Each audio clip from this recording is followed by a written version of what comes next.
actuellement, de par notre société, de par comment on est formé, de par ce que le système du travail, le système économique attend de nous, on est beaucoup plus dans le mental. C'est facile à expliquer, hein,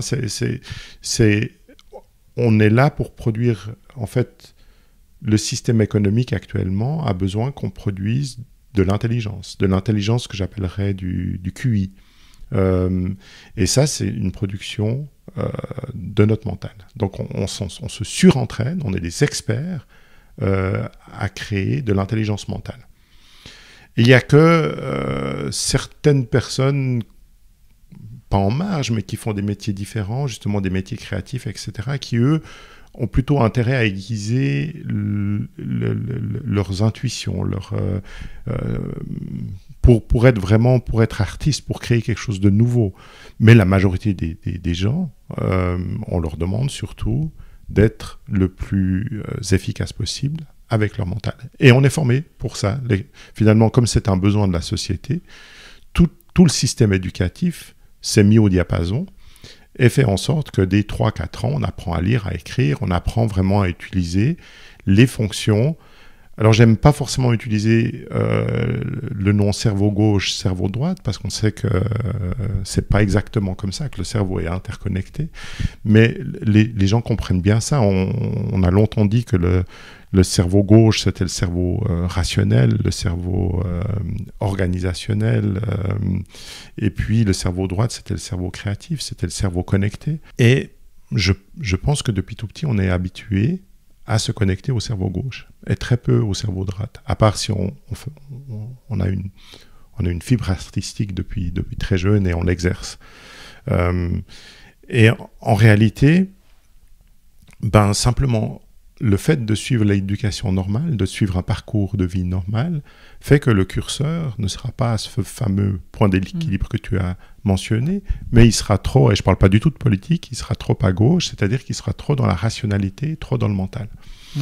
Et toute la technique de devenir génial, c'est finalement de revenir au point d'équilibre, déjà de prendre conscience, parce que des fois on est tellement déséquilibré qu'on n'a même plus conscience que cette voix dans notre tête qu'on entend, ces 30 000 pensées par jour qu'on génère, ou plus, c'est pas l'entier de notre personnalité. Nous, on est composé de deux choses. On est composé, comme tu l'as dit avant, de cette conscience mentale, et c'est elle qui génère nos pensées, c'est elle, cette voix dans la tête qu'on entend au quotidien. Et puis, mais on est aussi fait, le corps humain, et on le sait, c'est les grandes découvertes que beaucoup ont fait, et moi qui m'ont étonné quand j'ai vraiment plongé dans les secrets de notre conscience, c'est qu'on est aussi, le corps humain est fait pour émettre et recevoir de l'information comme un poste radio, comme un poste télévision, comme un téléphone portable. Et ça, on est très très peu conscient. Et finalement, c'est de là que nous parviennent nos intuitions, ce que j'appelle nos intuitions, la véritable créativité, la véritable innovation. Je trouve vraiment intéressant cet extrait et j'ai envie de te dire que c'est tout l'épisode, moi, qui m'a passionné.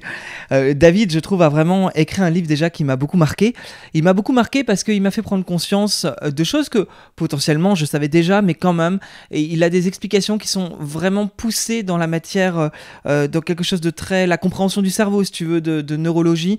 Et je trouvais intéressant, en fait, d'avoir quelque chose de presque scientifique dans son explication.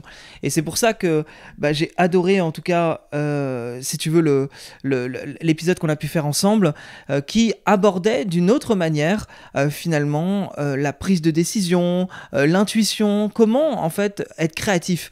J'en avais parlé, c'est dans l'épisode 68 me semble-t-il, avec Laurent Gounel. Là avec pour le coup David, on a une approche qui est différente du sujet, et c'est ça que j'aime bien aussi, c'est après, tu vois, même toi quand tu écoutes les épisodes, pour avoir dans comment en fait tu peux faire les choses selon qu'est-ce qui t'inspire, qu'est-ce qui te donne envie.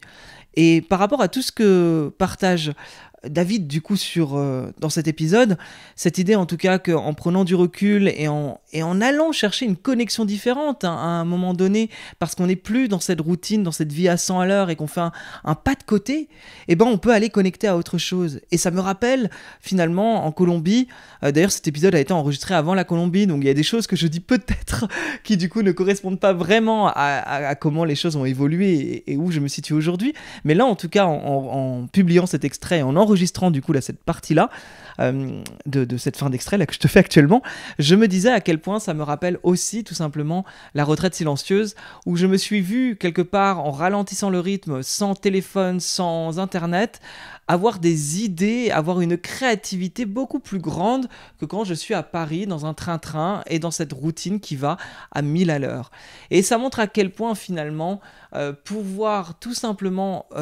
en fait, on a des possibilités et peut-être que ces possibilités, on ne s'en rend pas compte, on ne les voit pas parce qu'on ne prend pas vraiment le temps d'aller connecter à ce qu'il appelle justement ces ici dans le livre. Et j'ai envie de te dire, franchement...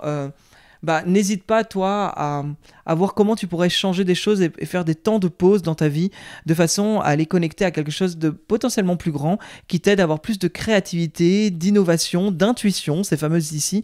Et je te souhaite quelque part... si tu te sens bloqué, mais je pourrais parler de David Laroche aussi. En fait, là au séminaire que j'ai pu faire à Bruxelles, il expliquait bien que solutionner un problème se fait par la créativité et que souvent les gens ont la tête dans le guidon et n'arrivent pas à régler leurs problèmes parce qu'ils sont focus finalement sur quelque chose qui ne leur laisse peu d'espace dans leur tête. Et l'idée, selon David Laroche, c'est de prendre vraiment du recul, que ce soit de la marche, que ce soit de la méditation, que ce soit de la peinture, enfin peu importe, quelque chose qui soit tout simplement dans la libération de son cerveau pour laisser de l'espace, et donc ça crée une créativité pour pouvoir résoudre ces problèmes plus facilement. Moi, voilà, je trouve que c'est passionnant et je trouve que c'est quelque chose qui est intéressant à mettre en place. Merci d'avoir écouté cet épisode en tout cas, 5 étoiles sur Apple Podcast et Spotify, tu sais que c'est le bienvenu évidemment, et puis je te dis à la semaine prochaine pour un nouvel épisode. Salut!